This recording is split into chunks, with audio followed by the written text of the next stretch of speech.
And he knows a lot through it. I think he enjoys the job satisfaction of it. And then we sort of give him a part-time job, then a full-time job, and then Imagine spending years building your name in a small garage, fixing cars that other people have already given up on, and turning damaged vehicles into machines worth millions. Now imagine that, after all those years, a rumor suddenly starts spreading that one of the biggest technology and car companies in the world may have noticed your work. That is the story surrounding Mat Armstrong and Tesla. But there is one major problem. Nobody has publicly confirmed that Tesla hired Mat, partnered with him, or that Elon Musk personally offered him a role. And yet, the rumor refuses to disappear. In fact, it has grown even bigger because of everything happening around Mat at the same time. While people online were talking about Tesla, Mat was already dealing with one of the biggest challenges of his career, rebuilding a heavily damaged Bugatti Chiron after a serious crash. The car was worth millions, the repairs were extremely complicated, and the road ahead was filled with problems that could have stopped almost anyone. Parts became difficult to obtain, questions about manufacturer control started appearing, and the entire situation turned into a much bigger debate about who should have the right to repair an expensive car after buying it. That is what makes the Tesla rumor so interesting. On its own, the idea of Tesla working with a YouTube mechanic might sound strange. But when you look at the journey that brought Mat to this point, the theory starts to feel less impossible. Mat did not become famous because he was handed a luxury workshop or given access to unlimited money. His story began with ordinary mechanical work and a passion for cars.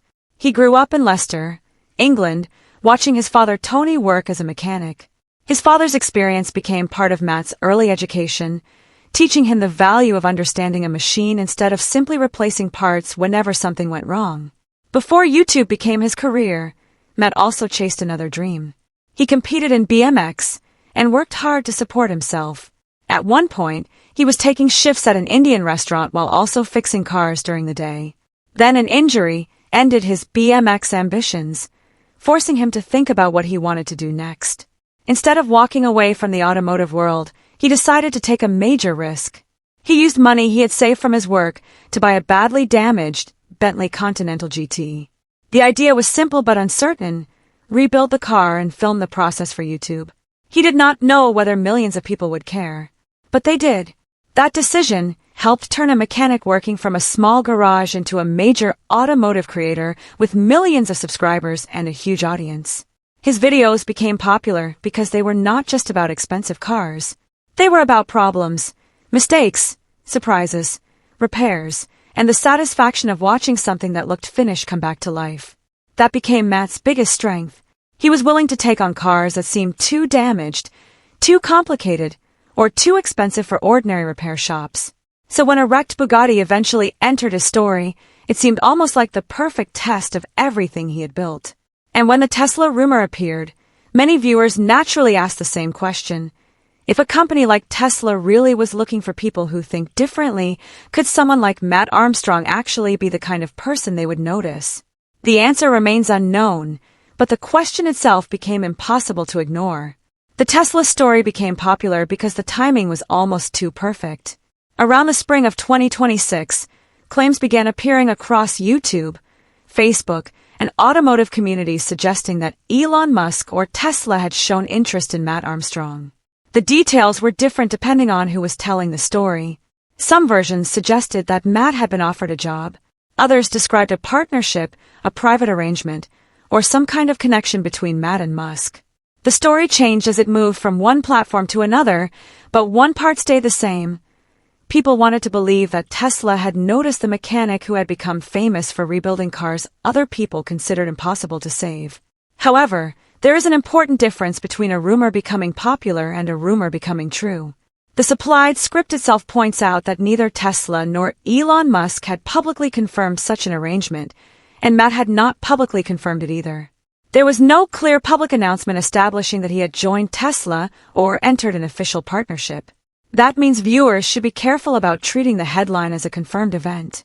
Still, the rumor is interesting because there are understandable reasons people might connect Mat's work with Tesla's image.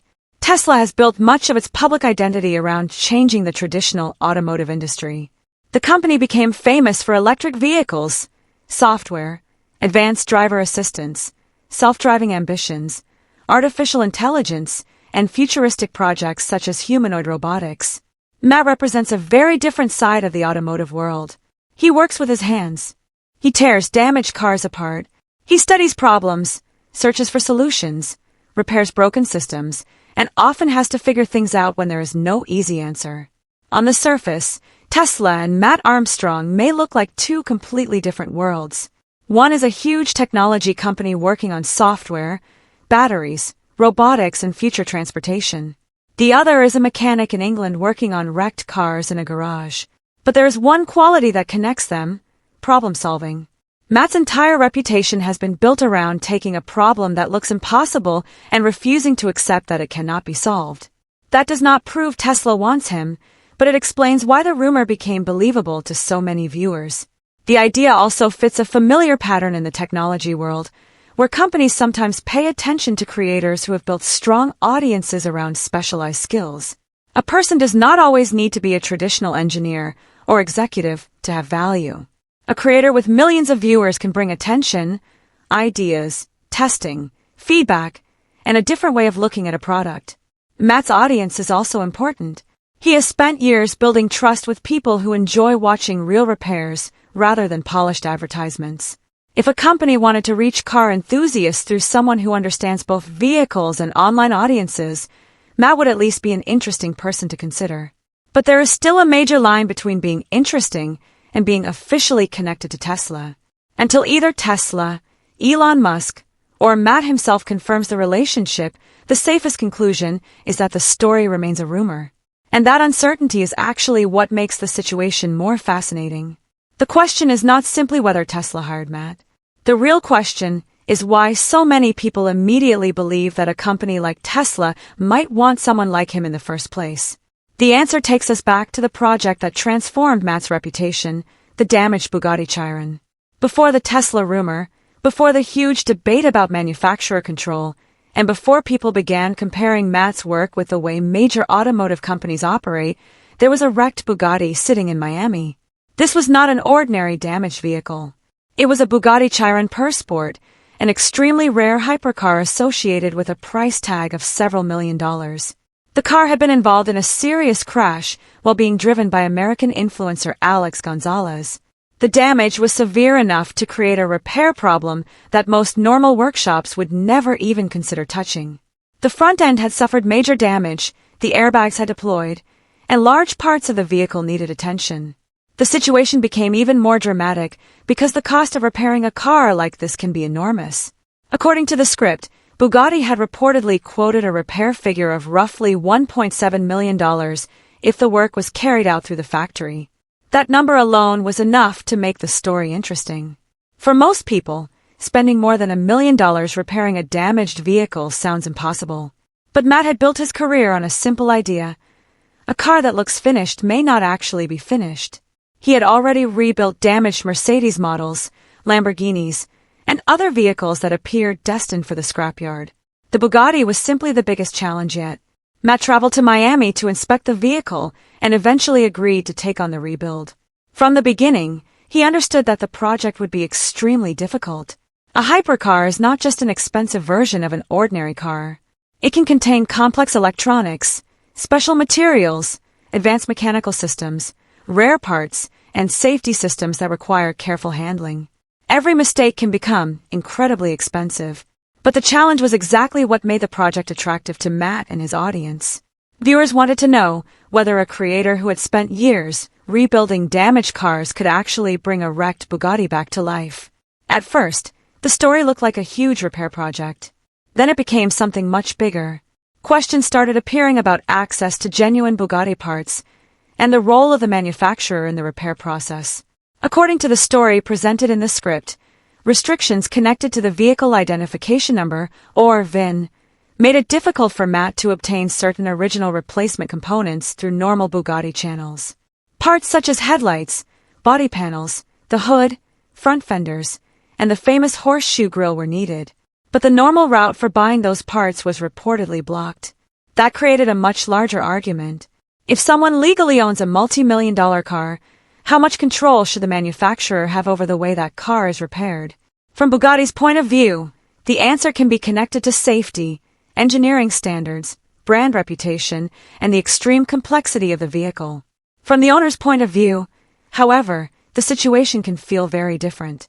If you own the vehicle, you may believe you should be able to choose who works on it, especially if you are willing to pay for genuine parts and qualified labor. That disagreement transformed Mat's Bugatti rebuild from a repair video into a debate about the right to repair. Suddenly, viewers who had never cared about manufacturer policies were discussing parts, diagnostic systems, authorized workshops, and ownership rights.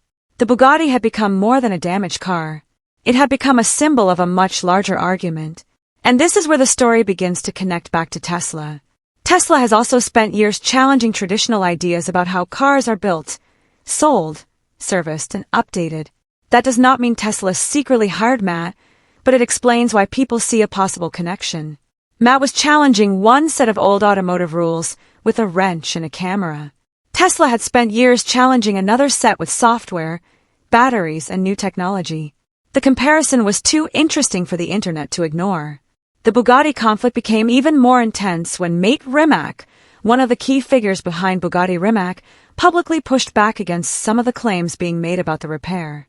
According to the script, Rimac argued that certain repair cost numbers circulating online were inaccurate or exaggerated and explained that some genuine Bugatti components could not simply be reproduced through methods such as 3D printing.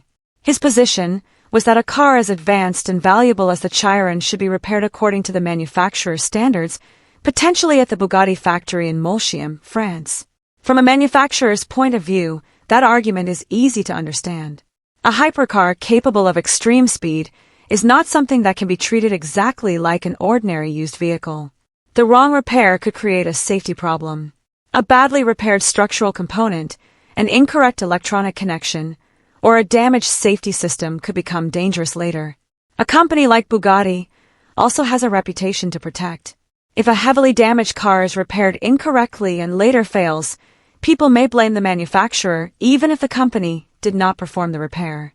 That is a real concern. But the other side of the debate is just as easy to understand. If an owner has legally purchased the car, should the manufacturer have almost complete control over who can repair it? This is the heart of the right to repair argument. The debate is not only about Bugatti. Similar questions can appear with modern vehicles across the industry. As cars become more dependent on software, computers, sensors, electronic modules, and specialized diagnostic tools, independent repair can become harder. A simple mechanical problem may once have been solved with basic tools. Today, a vehicle may require computer access, software authorization, special equipment, or replacement modules that need to communicate with the manufacturer's systems. That can give manufacturers enormous influence over what independent repair shops can and cannot do. Mat's Bugatti project gave millions of viewers a way to understand this complicated issue through a story they could actually see. They watched him search for solutions, encounter roadblocks, build or repair components, and continue despite setbacks. The emotional appeal was simple. A mechanic had purchased or been trusted with a damaged machine, and he wanted to make it work again. Some viewers saw him as an independent problem solver fighting against unnecessary restrictions.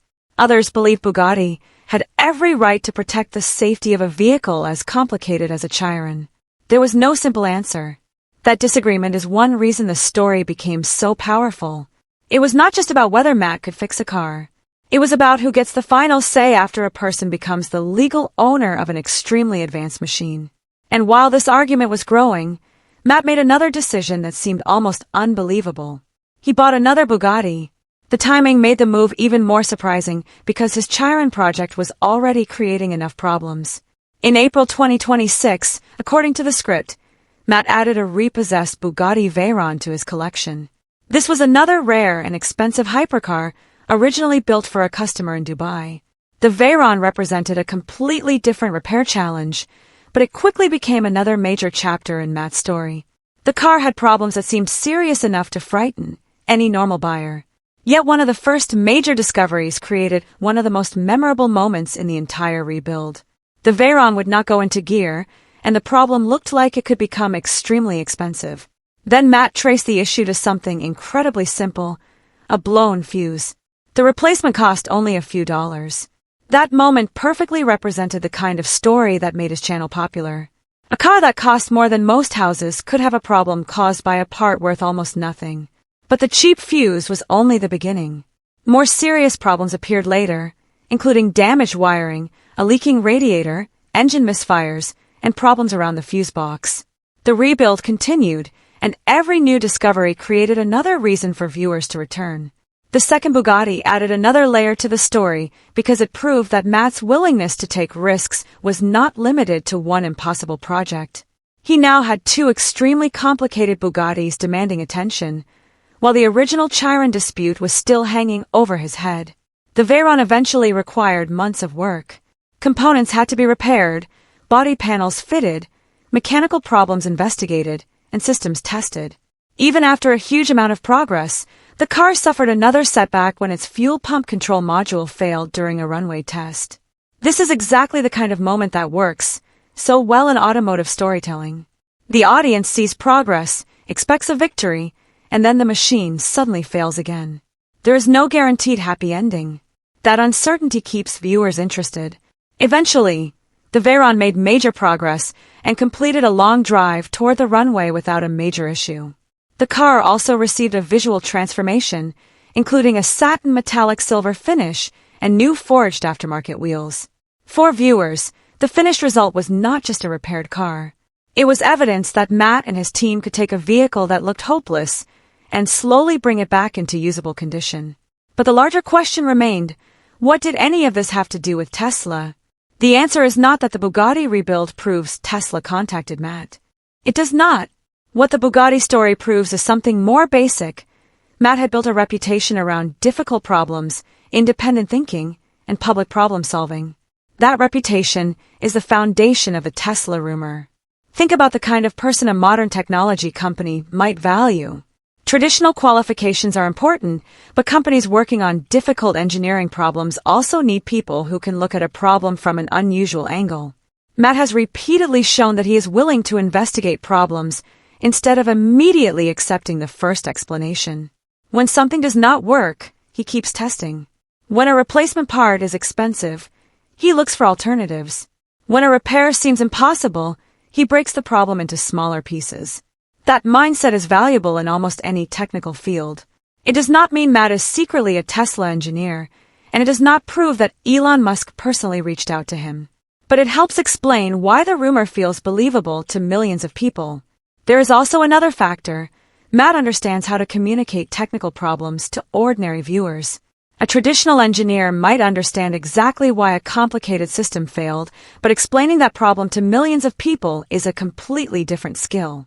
Mat has built an audience by showing the problem, explaining it in simple language, working through the repair, and letting viewers see the result. That combination of technical curiosity and communication ability could theoretically be useful to a company interested in reaching car enthusiasts. It could also be valuable from a marketing perspective. Mat's audience is not watching a polished commercial. They are watching a real person get dirty, make mistakes, discover problems, and celebrate when a repair works. That creates a level of trust that traditional advertising can struggle to achieve. If Tesla ever wanted to work with someone like Mat, the relationship might not necessarily look like a normal employee position. It could theoretically involve content, consulting, product testing, public demonstrations, or some other form of collaboration. But again, that is only a possibility. There is no confirmed evidence in the supplied material that such a deal exists. This distinction matters because sensational headlines can easily turn possibilities into supposed facts. The stronger way to tell the story is to keep the mystery alive without pretending that the answer has already been proven. In some ways, that makes the story more interesting. Instead of telling viewers that Mat definitely joined Tesla, the video can ask why the rumor became so powerful, what evidence actually exists, and what such a partnership would mean if it ever happened.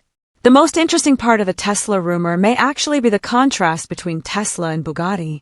These two companies represent very different ideas about the future of the automobile. Bugatti is built around extreme luxury, limited production, engineering precision, heritage, and exclusivity. A Bugatti is not designed to be an ordinary daily vehicle. Every component, every material, and every detail is connected to the idea that the car is something rare. Tesla, on the other hand, became famous for challenging the traditional automotive industry. It pushed electric vehicles into the center of mainstream conversation and built a reputation around software, technology, direct sales, rapid development, and unconventional thinking. Mat Armstrong sits somewhere between these worlds. He is not a traditional luxury manufacturer, but he works on some of the world's most expensive vehicles. He is not a major technology company, but his videos depend heavily on modern automotive technology. He is an independent creator, yet his audience is large enough that major companies could theoretically take notice. That contrast is exactly what makes the headlines so powerful. Imagine the message it would send if Tesla actually partnered with an independent mechanic who had been publicly documenting the struggle to repair a Bugatti. It would create a powerful story about two different approaches to the car industry. One company would represent a modern technology-driven approach, while the creator would represent independent repair and hands-on problem-solving.